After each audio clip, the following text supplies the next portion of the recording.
Jump now to CBS News legal reporter Katrina Kaufman. Katrina, you were in court for Maduro's arraignment yesterday. Good morning. Welcome.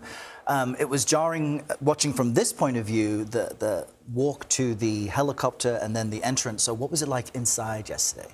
I mean, he was both a defiant and a compliant defendant, Errol. He stood up quite a few times in court, asked by the judge, but first he was asked to identify himself. This should just be, a yes or no answer. He launched into a speech in Spanish, saying that he had been kidnapped, he had been captured at his home in Venezuela. The judge stopped him and said, there will be time later to address the legality of how all of this happened. But it was striking to see him and his wife in prison clothes. She had a bandage on her head and a bruise.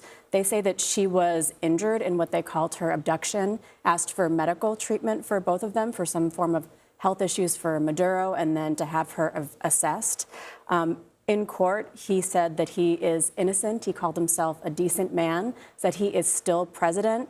There was also this thing that happened at the end of the day as he was being let out, Errol. Someone who was in the courtroom stood up and said that he would pay for his crimes. It turned out this person identified himself as a former political prisoner of Venezuela. And Maduro responded that he was the president, that he is a prisoner of war. And that's an interesting choice of words, because in a way he's saying he's not a common defendant, he's a prisoner of war. Legally speaking, there would be a different stricture for that, not necessarily the personal justice system. That's really interesting, and so many people from Venezuela are making sure to call him a dictator and an authoritarian, so it's clear the way that he led. You and I know from being in so many of these trials in the courtroom that so much that what happens there is dictated by the judge. You've got a 92-year-old judge presiding over this case who's well known for kind of doing things his own way. Tell us a bit about him and what comes next. Yes, so Judge Alvin Hellerstein is 92 years old. He was appointed by Bill Clinton, and as you said, he's known for his independence. He's